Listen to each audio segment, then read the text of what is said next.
कहानी कुछ इस तरह से शुरू होती है कि मेंडल एक साधु होते हैं जो एक कुटिया में रहते हैं, जिनके आसपास बहुत सारी मटेरियलिस्टिक चीज़ें नहीं है लेकिन पेड़ पौधे हैं, ठीक है। अब पौधा भी किस चीज़ का? मटर का पौधा, ठीक है, जिसका कि लाइफ स्पैन बहुत छोटा होता है, हर एक साल में उसका नया पौधा जन्मता है, राइट। तो इनको एक्सपेरिमेंट करना थोड़ा आसान हुआ कि मटर का पौधा लेते हैं और एक्सपेरिमेंट करते हैं। तो इन्होंने एक्सपेरिमेंट करते करते पाया कि हर मटर का पौधा अपने आने वाले जनरेशन को कुछ पास ऑन कर रहा है, कुछ दे रहा है, जिसकी वजह से आगे आने वाला पौधा एक स्पेसिफिक तरीके का हो रहा है, ठीक है। अब वो क्या पास ऑन कर रहा था? तो ये पास ऑन कर रहा था फैक्टर। उस चीज़ को मेंडल ने क्या नाम दिया? फैक्टर, जिसको आज हम जीन जानते हैं, जीन के नाम से, ठीक है। और हम सभी जानते हैं कि हमारे माता पिता हमें ट्रांसफ़र क्या करते हैं? जीन, ठीक है। हम जैसे भी हैं वो किसकी वजह से? जीन्स की वजह से। तो मेंडल ने खोज तो लिया था, ठीक है, बट इन्हें पता ही नहीं था कि इन्होंने खोजा क्या है, और बाकियों को भी नहीं पता था। लेकिन ये सबसे बड़ी डिस्कवरी थी, फाउंडेशन ऑफ जेनेटिक्स, ठीक है।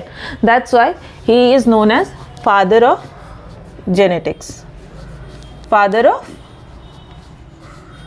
जेनेटिक्स, ठीक है। ये ऐसी डिस्कवरी थी जिसको बेस बनाकर पूरे जेनेटिक्स का महल खड़ा किया जाएगा, ठीक है। अगर इन्होंने खोजा ही नहीं होता कि कुछ ऐसी चीज़ है जो आने वाले जनरेशन में, एक जनरेशन अपने आने वाले जनरेशन को दे रही है, तो कोई कुछ नहीं कर पाता। मतलब कर पाते लेकिन थोड़ा और डिले होता। 1853 में मेंडल ने खोज लिया कि फैक्टर पास ऑन हो रहे हैं, जिसको कि आज हम किस नाम से जानते हैं? जीन के नाम से, ठीक है। फैक्टर बोलो या जीन बोलो, उस समय फैक्टर, आज का जीन, ठीक है। तो ग्रेगर मेंडल ने बेस बना दिया जेनेटिक्स का, that's why he is known as father of genetics, ठीक है। लेकिन किसी भी अच्छी चीज़ को हम तब रिकॉग्नाइज ही नहीं करते, ठीक है, हम हमेशा उसे बाद में रिकॉग्नाइज करते हैं। तो मेंडल ने खोजा, सब चीज़ किया, बट उनके खोज को किसी ने रिकॉग्नाइज नहीं किया, किसी ने वैल्यू ही नहीं किया कि हाँ ठीक है कुछ कर रहा है, एक पौधा दूसरे पौधे में क्रॉस करा के कुछ तो कर रहा है, बट कोई काम का चीज़ नहीं कर रहा होगा, ठीक है। तो किसी ने रिकॉग्नाइज नहीं किया। अब सेम टाइम पे मतलब इन्होंने 1853 के लगभग से एक्सपेरिमेंट शुरू किए, 1865 तक प्रोबेबली किया, ठीक है। उसी टाइम पे डार्विन को भी हम सभी जानते हैं एज फादर ऑफ इवोल्यूशन, ठीक है, फादर ऑफ इवोल्यूशन। अब फादर ऑफ इवोल्यूशन क्यों जानेंगे? फादर ऑफ इवोल्यूशन, देखो डार्विन भी सेम टाइम पे एक्सपेरिमेंट्स कर रहे थे, मीन्स ऑब्जर्वेशन कर रहे थे। इन्होंने एक बुक लिखी on the origin of species, on the origin of species, ठीक है। कहानी सुनते जाओ, कोई टेंशन नहीं लेना है, ठीक है, कोई कॉपी कलम यूज नहीं करना है, बस कहानी सुनना है, ठीक है।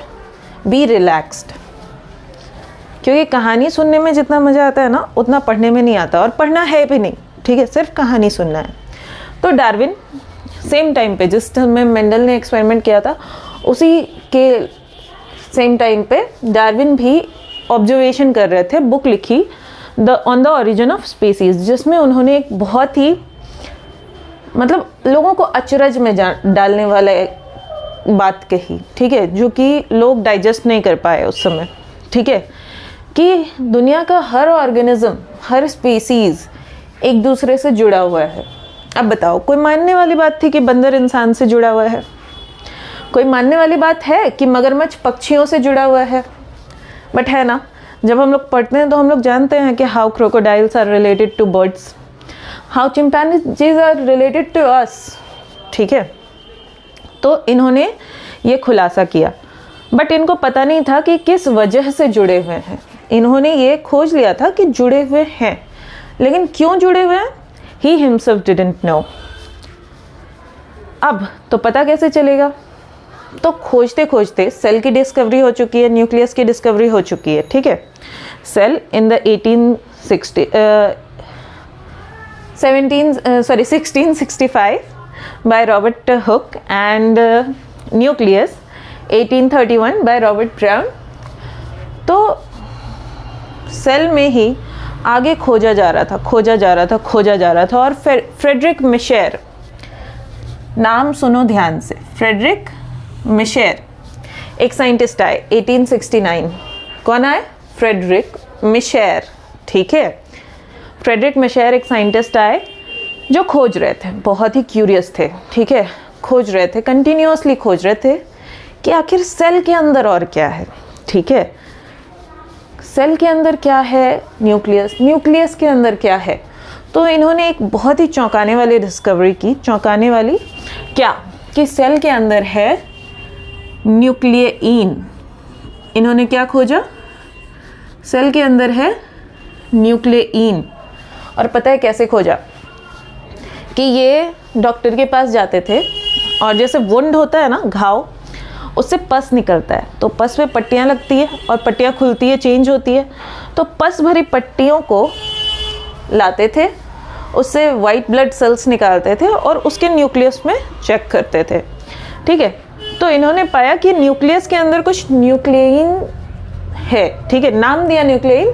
है कैसा? तो कुछ एसिडिक सा है, ठीक है, और स्लाइमी।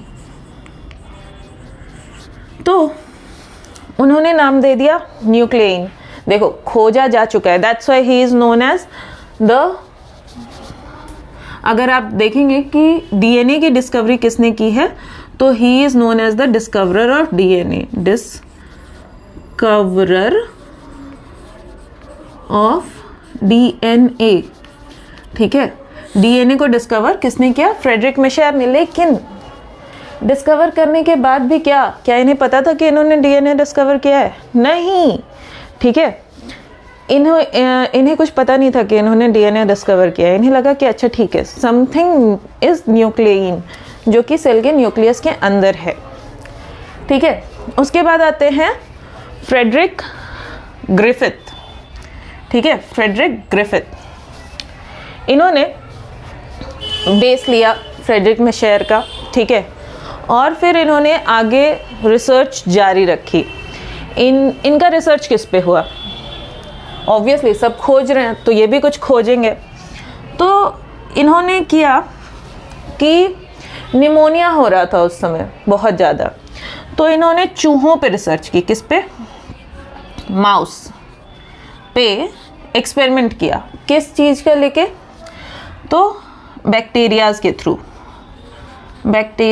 थ्रू, ठीक है। अब कितने तरह के बैक्टीरिया लिए? 2 तरह के, एक वायरुलेंट बैक्टीरिया और एक नॉन वायरुलेंट बैक्टीरिया, ठीक है। Non virulent bacteria, virulent bacteria ऐसा बैक्टीरिया, देखो सिंपल है, वायरुलेंट बैक्टीरिया एक ऐसा बैक्टीरिया जिसकी वजह से निमोनिया हो जा रहा था, जिसकी वजह से लोगों की डेथ हो जा रही थी, तो माउस भी मर गया।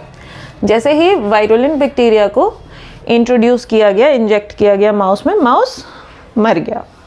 बट वहीं नॉन वायरुलेंट बैक्टीरिया को जब माउस में इंड्यूस किया गया, इंजेक्ट किया गया, तो देखा गया कि माउस को कुछ नहीं हुआ, ठीक है। फिर इन्होंने क्या किया कि वायरुलेंट बैक्टीरियाज को हीट से किल किया, मार दिया हीट प्रोड्यूस करके, और फिर इंजेक्ट किया माउस में, तो माउस नहीं मरा, ठीक है। क्यों? क्योंकि वायरुलेंट बैक्टीरियाज मर चुके थे। और लेकिन 3 तरह से इन्होंने देख लिया। एक, वायरुलेंट बैक्टीरिया जब माउस में डाल रहे हैं तो माउस मर जा रहा है।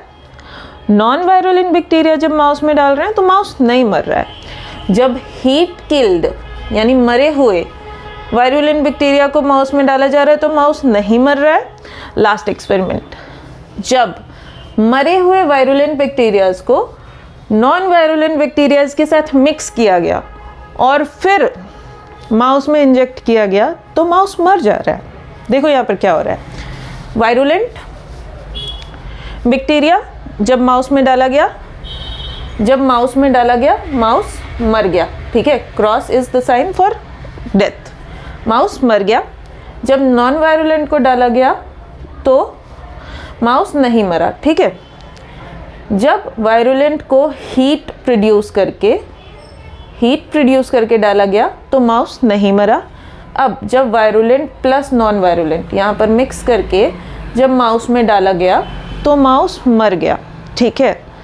अब हुआ क्या, नॉन वायरुलेंट से कैसे माउस मरा? इसका मतलब है कुछ ऐसी चीज़ है जो वायरुलेंट बैक्टीरियाज अपने अंदर का नॉन वायरुलेंट में पास कर दिया, क्योंकि वायरुलेंट बैक्टीरियाज मर चुके हैं, ठीक है। तो कुछ अपने अंदर के वायरुलेंट नेचर को उन्होंने नॉन वायरुलेंट बैक्टीरियाज में पास ऑन कर दिया और इन्हें भी कैसा बना दिया, वायरुलेंट, ठीक है, जिससे कि डेथ हो सके। ये चीज़ किसने फाइंड किया? फ्रेडरिक ग्रिफिथ ने। लेकिन ये जो चीज़ बैक्टीरिया पास ऑन कर रहा था, ये इन्हें नहीं पता था कि प्रोटीन के वजह से पास ऑन हो रहा है ये फैक्टर, ट्रांसफॉर्मिंग फैक्टर, क्योंकि बैक्टीरिया ट्रांसफॉर्म हुआ ना वायरुलेंट से नॉन वायरुलेंट में, ठीक है। तो ये जो ट्रांसफॉर्मिंग प्रिंसिपल हो रहा है ये प्रोटीन के वजह से हो रहा है या फिर डीएनए की वजह से, ये इन्हें नहीं पता था, ठीक है। तो खोज अभी भी क्या रहेगी, जारी रहेगी, कंटिन्यूअस, ठीक है। अब जब ये खोज जारी रही तो कहाँ पहुँची, देखो 1928 1944 ऑसवाल्ड एवरी के पास, ठीक है। एवरी ने जब एवरी ने वापस से उन एक्सपेरिमेंट्स को किया, लेकिन एक्सपेरिमेंट्स को करने के बाद उन्होंने माउस को खोल कर देखा, ठीक है, डायसेक्ट करके खोल के देखा तो सारे बैक्टीरियाज वायरुलेंट बैक्टीरियाज में बदल चुके थे। और एवरी ने ये फाइंड आउट किया कि ये जो चीज़ ट्रांसफॉर्मिंग प्रिंसिपल में काम कर रही है वो कौन सी चीज़ है, डीएनए, ठीक है। यहाँ पर इन्हें पता चल गया कि अभी तक जिस चीज़ को हम लोग पकड़ने की कोशिश कर रहे हैं वो क्या है, डीएनए, ठीक है, डीएनए है, ठीक। कहाँ पता चला है, देखो वापस से एक बार रिकॉल करते हैं। मेंडल, इन्होंने क्या बताया कि हाँ समथिंग इज पासिंग, क्या, फैक्टर, जो कि आज हम जीन के नाम से जानते हैं। डार्विन ने बताया स्पीसीज जुड़े हुए हैं, बट किस तरह से ये इन्हें नहीं पता था। डार्विन के बाद फ्रेडरिक मिशर, जिन्होंने डीएनए की खोज कर ली, लेकिन इन्हें पता नहीं था कि ये डीएनए की खोज कर चुके हैं। इन्होंने उसको क्या नाम दिया, न्यूक्लियन, ठीक है। अब आगे फर्दर रिसर्च जब जारी रहा तो क्या पाया गया, फ्रेडरिक ग्रिफिथ ने पाया कि transform virulent bacterias non virulent bacterias में ट्रांसफॉर्म हो रहे हैं। तो कैसे हो रहे हैं, कुछ तो काम कर रहा है, कोई तो प्रिंसिपल इसके पीछे काम कर रहा है, ठीक है, ट्रांसफॉर्म हो रहे हैं। तो ऑसवाल्ड एवरी ने पता लगाया कि ये जो ट्रांसफॉर्मिंग प्रिंसिपल के पीछे वजह है, रीज़न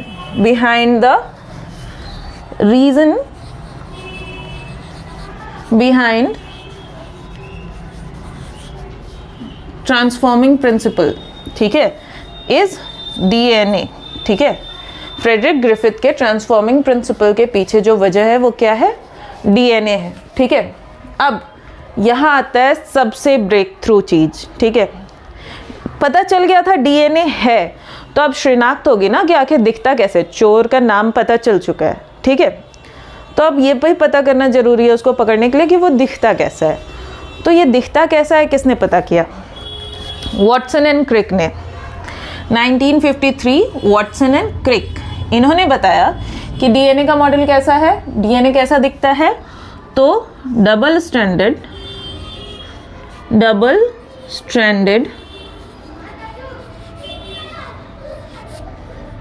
हेलिक्स, ठीक है। हेलिक्स यानी जो सर्पीला आकार का हो, ठीक है, इस तरह का। और कैसा, डबल स्ट्रैंडेड, यानी देखो एक ये वाला स्ट्रैंड, एक ये वाला स्ट्रैंड, ठीक है, डबल स्ट्रैंडेड है। इन्होंने बता दिया। अब तुमको क्या लगता है कि वॉटसन एंड क्रिक ने ऐसे ही बता दिया? सबसे ज़्यादा इस पूरे स्टोरी में सबसे ज़्यादा स्मार्ट कौन है पता है? वॉटसन एंड क्रिक, क्योंकि इन्होंने इस स्ट्रक्चर को फाइंड करने के लिए अपना कोई एक्सपेरिमेंट नहीं किया। यस सॉरी, तो कैसे खोजा? इन्होंने सबसे स्मार्ट काम किया। इन्होंने सोचा खोज तो सभी रहे, हम क्या करें, हम सबके एक्सपेरिमेंट्स के कंक्लूजन्स को लेते हैं, ठीक है। और इन्होंने सबके एक्सपेरिमेंट्स के कंक्लूजन को लिया और रख कर देखा। एज फॉर एग्जांपल कि जैसे 6-7 बच्चे देख नहीं पा रहे हैं पूरे हाथी को, तो कोई सूंड छू के देख रहा है, कोई पूंछ छू के देख रहा है, कोई पैर छू के देख रहा है, कोई दांत छू के देख रहा है, ठीक है। सबको थोड़ा थोड़ा हिस्सा मिला हुआ है, सब थोड़ा थोड़ा बता रहे हैं कि ऐसा ऐसा ऐसा है। उसमें से एक बच्चा होता है जिसने बोला हाँ भाई बताओ तुमको कैसा दिख रहा है, तुमको कैसा दिख रहा है, तुमको कैसा दिख रहा है। सबके इन्फॉर्मेशन को लेके एक स्ट्रक्चर बनाया, ठीक है। बस वही काम वाटसन एंड क्रिक ने किया। रोजलिंड फ्रैंकलिन के एक्सपेरिमेंट को लिया, ई चारगाफ के एक्सपेरिमेंट को लिया, उनके नॉलेज को लिया, सबके नॉलेज को लेकर इन्होंने एक स्ट्रक्चर बनाया जिसको कि क्या कहा, double stranded helical model of DNA. DNA खोजा जा चुका, उसका मॉडल खोजा जा चुका, अब खोज रुक जानी चाहिए। लेकिन क्यों? जब मॉडल खोजा जा चुका है तो क्यों ना हम उस पर थोड़ी और रिसर्च करें, ठीक है, कि आखिरकार ये जो सीढ़ीनुमा आकृति है इसके अंदर क्या है। हालांकि ई चारगाफ ने ये चीज़ पहले ही बता दिया है कि इसके अंदर एडेनिन, गुआनिन, थाइमिन और साइटोसिन है, ठीक है। तो किस तरह से है, ठीक है। तो डिकोडिंग की रेस शुरू हुई कि इसमें जो इस डीएनए में जो 4 अल्फ़ाबेट है A, T, C, G, इनको डिकोड किया जाए कि आखिरकार ये कौन सी इंफॉर्मेशन एक जगह से दूसरे जगह ले जा रहे हैं, ठीक है। जैसे ISI, रॉ, इन सब के एजेंट्स जब एक जगह से दूसरे जगह जाते हैं तो क्या वो नॉर्मल भाषा में बात करते हैं? नहीं, वो किसी सीक्रेट कोड वर्ड में बात करते हैं। तो बस हमारे बॉडी का कोड वर्ड यही है ACTG, जिसको कि डिकोड करने का बीड़ा उठाया किसने? Marshall Nirenberg and Hargobind Khorana, ठीक है। इन दोनों ने सोचा कि इसको डिकोड किया जाए और इन्होंने डिकोड कर लिया। इन्होंने बता दिया कि ये जो ATCG है ये हमारे बॉडी में किस लिए रिस्पॉन्सिबल है? Responsible for making protein, responsible for making protein, ठीक है। और प्रोटीन ही सबसे इंपॉर्टेंट एलिमेंट है हमारे बॉडी में, जिसको कि बना कौन रहा है? डीएनए, ठीक है।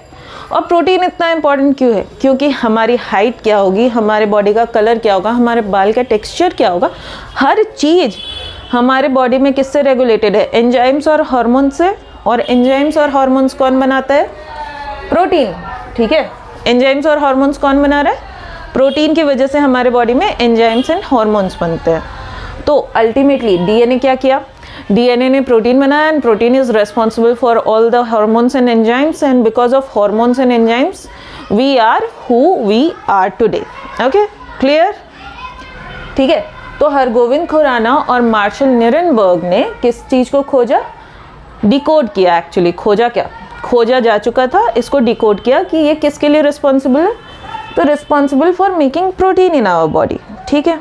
चलो ये भी डिकोड हो गया कि ओह फाइनली पता चल गया कि क्या हो रहा है। अब आता है टाइम कब? 1970, era of genetic engineering, era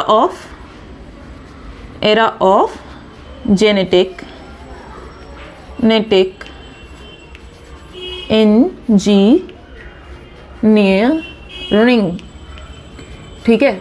अब देखो इंजीनियर्स का क्या काम होता है? किसी भी चीज़ को तोड़ो, फोड़ो, जोड़ो, राइट? हाँ, इंजीनियर्स का यही काम होता है। तो ये कोड वर्ड इसका डिकोड किया जा चुका है। अब 1970 पूरा एरा, डीएनए की खोज हो चुकी है, कोड वर्ड्स की खोज हो चुकी है, कोड वर्ड्स का मतलब पता चल चुका है। तो अब क्या करेंगे कि किसी प्रोटीन को क्या हम कम बना सकते हैं? कम बनाने के लिए इंफॉर्मेशन उस तरह से क्रिएट कर सकते हैं। क्या किसी प्रोटीन को ज़्यादा बनाया जा सकता है? यस, तो इस एरा में यही हो रहा था कि किसी सीक्वेंस को कहीं पर से कट करना, उसको रेप्लिकेट करना, ये सारी चीज़ इस समय हो रहा था। फिर आते हैं फ्रेडरिक सेंगर, ठीक है। फ्रेडरिक सेंगर, अब फ्रेडरिक सेंगर ने क्या किया, देखो थोड़ा सा चीटिंग तो मेरे लिए भी अलाउड होना चाहिए सॉरी, मतलब for exact thing. Frederick Sanger has developed the human DNA sequencing mechanism, ठीक है। डीएनए सीक्वेंसिंग मैकेनिज्म कि डीएनए को सीक्वेंस कैसे किया जाए, डीएनए सीक्वेंस, ठीक है, कि आखिरकार किस सीक्वेंस में ये सारे अल्फ़ाबेट्स अरेंज्ड है टू मेक प्रोटीन। ये किन्होंने खोजा, फ्रेडरिक सेंगर ने। फ्रेडरिक सेंगर के बाद आते हैं कैरी म्यूलिन्स, जिन्होंने किस चीज़ को इन्वेंट किया, पीसीआर, जिसको फर्दर चैप्टर में हम लोग डिटेल में देखेंगे। पीसीआर क्या है, पॉलीमरेज चेन रिएक्शन। अब इसको बहुत ही सिंपल वर्ड्स में समझो कि जैसे जेनेटिक इंजीनियरिंग में हम किसी भी पार्ट को लेके कट कर सकते थे, उसको कहीं और पेस्ट कर सकते थे, राइट। अब डीएनए सीक्वेंस हुआ कि एक छोटे से सीक्वेंस का हमें ऑर्डर पता चला कि अच्छा ठीक है इस ऑर्डर में होना चाहिए, ठीक है। अब उस ऑर्डर को हम कितने भी बार मल्टीपल कॉपीज़ में कन्वर्ट कर सकते थे। जैसे कि एक पेपर है आपके हाथ में, उसको 100 कॉपीज चाहिए, तो अब आपको लिखना नहीं पड़ेगा, it is like photocopy machine, ठीक है। तो ये डीएनए का फोटोकॉपी मशीन था, ठीक है। अभी इस समय के लिए इतना ही समझना है, ठीक है। डीएनए का फोटोकॉपी मशीन्स इन्वेंट हो चुके हैं, जिससे कि एक डीएनए को हम कितने भी लंबे डीएनए सीक्वेंस में बदल सकते हैं। इसके बाद क्या हुआ, क्या रुक जाए? नहीं, क्योंकि अभी तो हम जान चुके हैं कि देखो क्या मेजर थिंग क्या है जिसकी वजह से अभी भी रिसर्च चल रहा है और आगे भी चलेगा, कि डीएनए हमारे बॉडी में प्रोटीन के लिए रिस्पॉन्सिबल है, ठीक है। और प्रोटीन ही हमारे बॉडी में एंजाइम्स और हार्मोन्स के लिए रिस्पॉन्सिबल है। एंजाइम्स और हार्मोन्स की वजह से हमारे पूरे बॉडी का फंक्शंस रेगुलेट होता है, तो बीमारियां भी रेगुलेट होती है। हमारे अंदर जो बीमारियां हैं वो भी तो कहीं ना कहीं डीएनए से रेगुलेट हो सक रही हैं, हो पा रही हैं, हो रही हैं, ठीक है। तो अगर हमारे पास चांस आ गया कि हम डीएनए के सीक्वेंस को पढ़ सक रहे हैं, समझ सक रहे हैं, उसमें कट पेस्ट लगा सक रहे हैं, तो क्यों ना आगे चलकर हम पूरे ह्यूमन के जीनोम को मैप करें कि पूरे human 3 billions of base pairs, ठीक है, उसको पूरा अंडरस्टैंड करें। देख रहे हो कितने साल लग रहे हैं पूरे ये सबसे बड़ा प्रोजेक्ट है अभी तक में बायोलॉजी का, सबसे बड़ा प्रोजेक्ट है ह्यूमन जीनोम प्रोजेक्ट, ठीक है।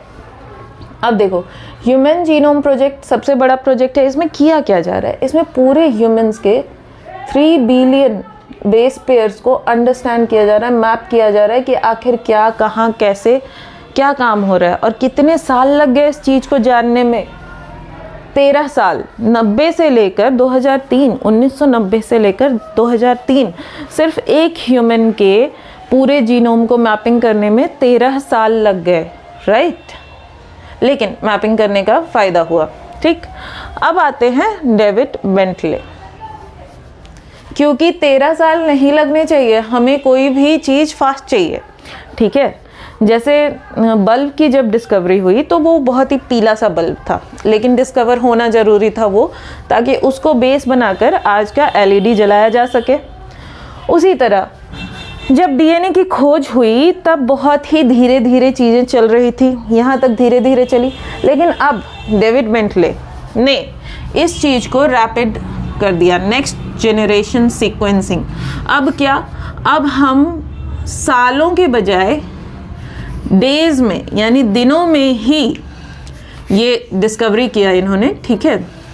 अब हम सालों के बजाय दिनों में ही किसी भी डीएनए सीक्वेंसिंग को देख सकते हैं, हमें ज़्यादा टाइम लगने की ज़रूरत नहीं है, ठीक है।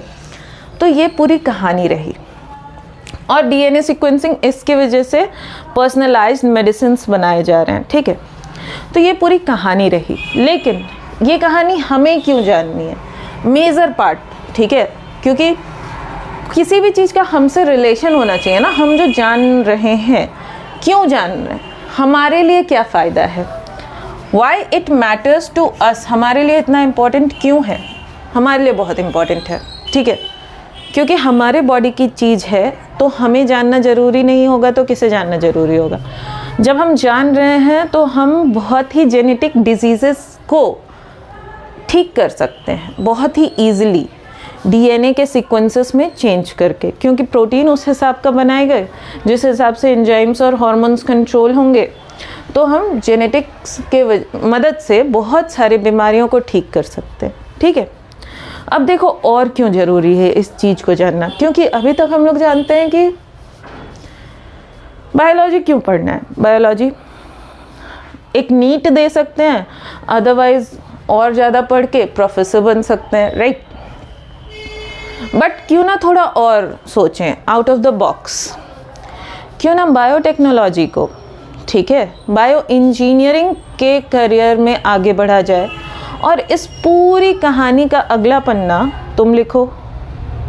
किया जा सकता है ना, think out of the box.